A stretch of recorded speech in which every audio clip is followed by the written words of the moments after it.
welcome to my channel. I am Simran Sahani and welcome to the English on Fire playlist of class 10th English. इस playlist पे हम कर रहे हैं class 10 के full course, full revision, full syllabus का revision. And आज मैं आपको कराने वाली हूँ पोएम अमांडा का फुल रिवीजन। तो अगर आपने ये पोएम नहीं पढ़ी है, पोएम पढ़नी है, मुश्किल लगती है, तो विद इन 10 मिनट्स मैंने आपको इस पोएम का डिटेल एक्सप्लेनेशन दिया है। So you can go and watch that video. Description box में मैं प्लेलिस्ट पेश करी हूँ क्लास 10th इंग्लिश, जिसमें मैंने क्लास 10th इंग्लिश का सारे के सारे चैप्टर्स एंड पोएम्स सब कुछ किल करवा दिया, यानी कि कंप्लीट करा दिया विद द डिटेल एक्सप्लेनेशन। अगर आपने एनसीईआरटी नहीं भी पढ़ी एंड उस वीडियो से पढ़ लिया तो it would be enough, because board पे मैं नोट्स लिखती हूँ जो बहुत ज़्यादा इंपॉर्टेंट है। प्लस ये जो रिवीजन बैच है इसमें मैं आपको हर एक पोएम का, हर एक चैप्टर का करवा रही हूँ 1 मार्क क्वेश्चन, MCQ क्वेश्चन जो आपके एग्जाम में आने वाले हैं, extract based question, short question. अब बचा क्या है, फिर कुछ भी नहीं। तो प्रिपरेशन करनी है आपको डिटेल एक्सप्लेनेशन से और फिर रिवीजन करने के लिए आना है रिवीजन बैच के इंपॉर्टेंट क्वेश्चंस पे। जो बच्चे इंस्टाग्राम यूज करते हैं वो क्लास 10th इंग्लिश के सारे नोट्स, एंड नोट्स में सिर्फ समरी नहीं, 1 mark question, MCQ, literary devices, poetic devices, each and everything of class 10th English आप एक्सेस कर सकते हो मेरी इंस्टाग्राम आईडी के ऊपर। वहाँ पे PDF फॉर्मेट्स में नोट्स है, you can just go and take it from there. But जो इंस्टाग्राम नहीं चलाते उनके लिए मैं डिस्क्रिप्शन बॉक्स में आंसर पेश कर देती हूँ। एंड नाउ डिजिटल बोर्ड पे ये PDF आपके पास चल रहा है, you can just take the screenshot और डिस्क्रिप्शन बॉक्स में आंसर्स आपको मिल जाएंगे।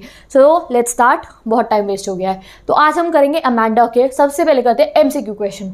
तो first is the poem Amanda was written by, let's see, Johnny Berryman, Carolyn Wells या Robin clean.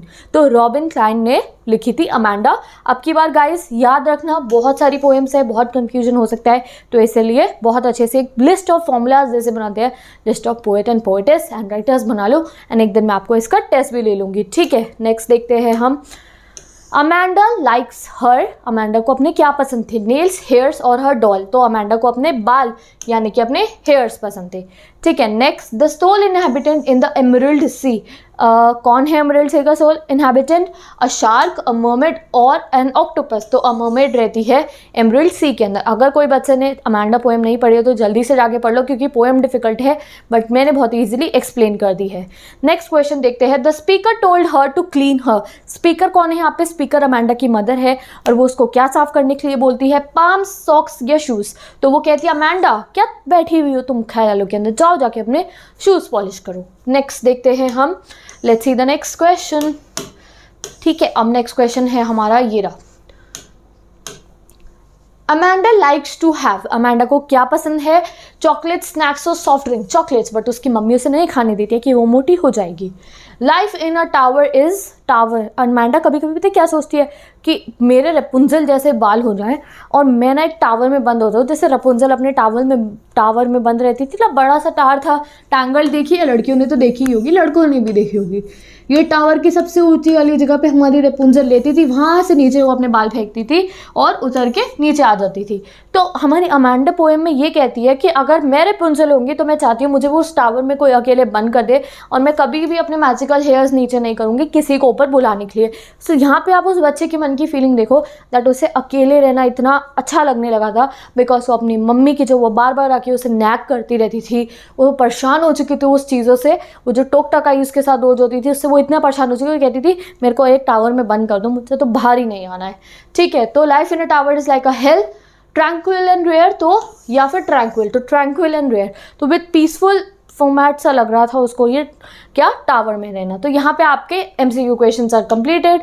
Now we will see the correct meanings of some of the word जो आपको MCQ format में ही आ सकते हैं, जैसे कि choose the correct meaning of the given words. Hunch your shoulders, hunch मतलब क्या है, रेस, कट या नेट, तो हंच का मतलब क्या है, रेस।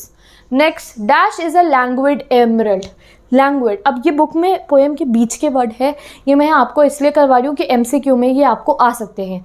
तो लैंग्विड मीनिंग क्या है, रिलैक्स्ड। नेक्स्ट, माई हश्ड बेयर, हश्ड मतलब क्या है, हश्ड मतलब है साइलेंट। तो एक तरीके से वर्ड मीनिंग में आप इनको लर्न कर लो। द टावर इज ट्रैंक्विल, मैंने आपको कहा था ना पीस, काम, सेम ही मीनिंग हो गया, तो द टावर इज काम, ठीक है। तो ये आपके वर्ड मीनिंग जो है वो कंप्लीट हो गए। अब हम करेंगे अमांडा से रिलेटेड कुछ ट्रू फॉल्स, सो दैट आपको अमांडा और अच्छे से समझ आए।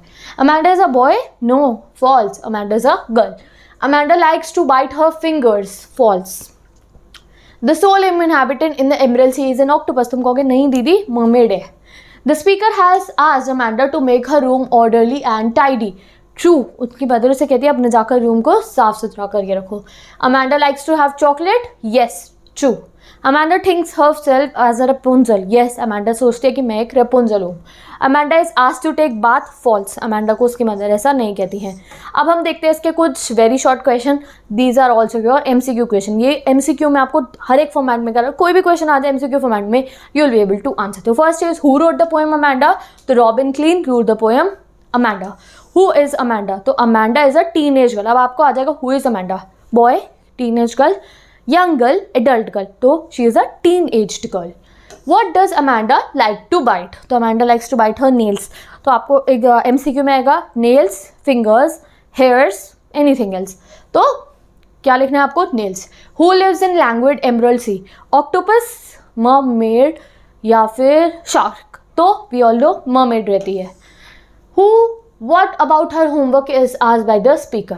तो speaker कौन है? उसकी mother. Who is the speaker में आपको ऐसा आएगा तो you write mother. The speaker asked her whether her homework was finished or not. तो मम्मियों का तो यही काम होता है, homework finish है या नहीं. What does the speaker ask Amanda to clean? अब आपको इसमें MCQ में दे देंगे shoes, dress, रूम. तो क्या बोलती है वो? शूज़ को क्लीन करने को. What was asked to remember? तो Amanda was asked to remember her acne. acne क्या होता है? छोटा सा पिंपल. तो आपको आ जाएगा remember her lessons, her homework, acne. तो यहाँ पे उसकी मदर कहती है अपने acne का ध्यान रखो, चॉकलेट मत खाओ, चॉकलेट खाओगे तो एक्नेज हो जाएंगे. How is life in a tower? तो ये भी आपको MCQ में आ जाएगा. Life is in a tower was peaceful. Life is in a tower was tranquil and rare. Life in a tower was like hell. तो आप क्या लिखोगे? Tranquil and rare.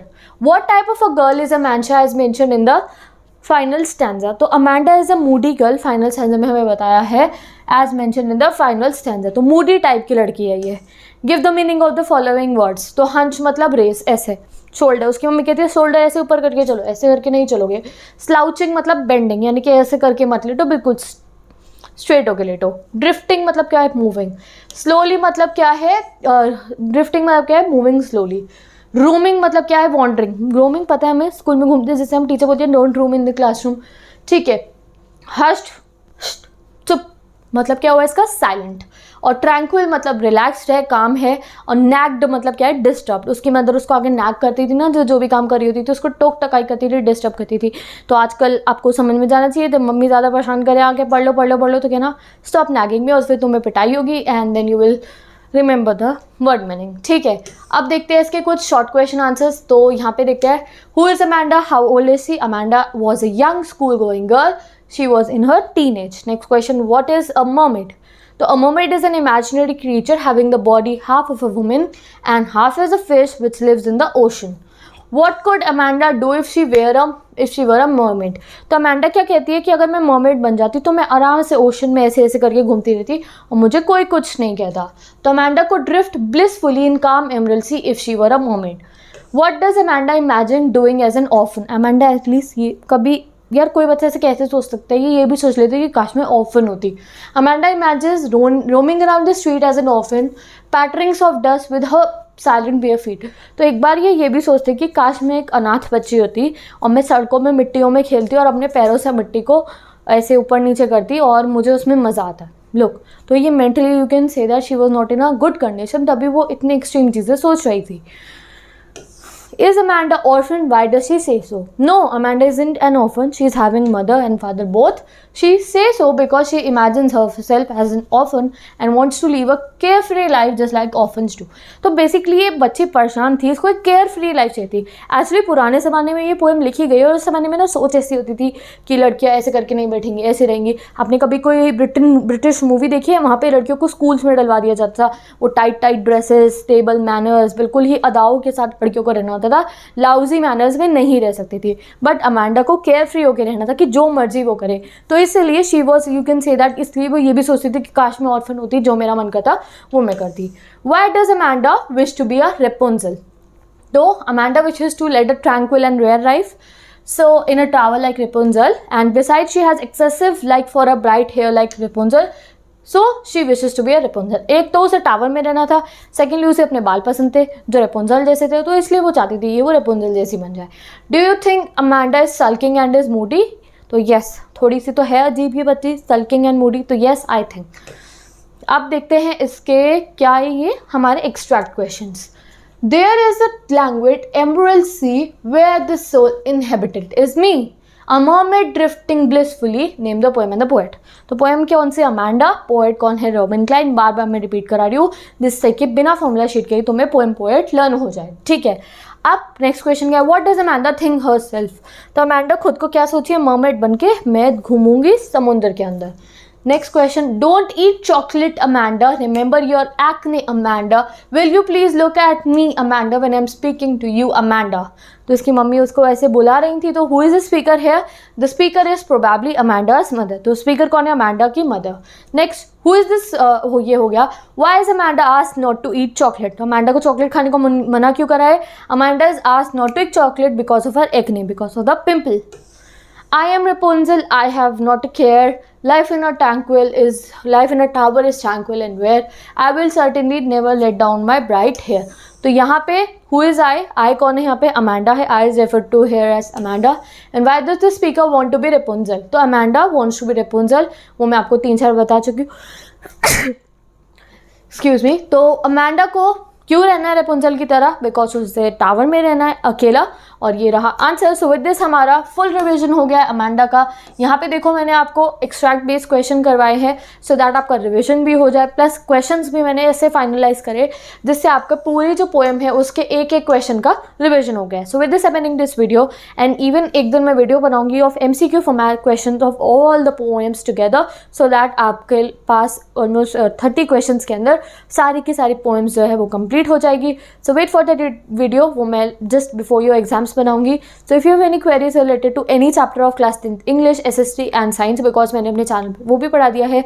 SST and science दोनों के नोट्स है मेरी इंस्टाग्राम ID के ऊपर, प्लस डिस्क्रिप्शन बॉक्स में I am pasting the important question playlist. तो अगर आपको SST के इंपॉर्टेंट क्वेश्चन चाहिए, SST की डिटेल एक्सप्लेनेशन में सारे चैप्टर्स पढ़ा चुकी हूँ, वो आप जाके पढ़ सकते हो. और साइंस के इंपॉर्टेंट क्वेश्चन चाहिए तो मैं साइंस के हर एक चैप्टर के इंपॉर्टेंट क्वेश्चन दे चुकी हूँ जो प्री बोर्ड्स में आ रहे हैं, तो बोर्ड्स में भी आएंगे. So can go and check it. Don't forget to subscribe to my channel and share this video with all your classmates. And अब मैं आपसे मिलूंगी नेक्स्ट वीडियो.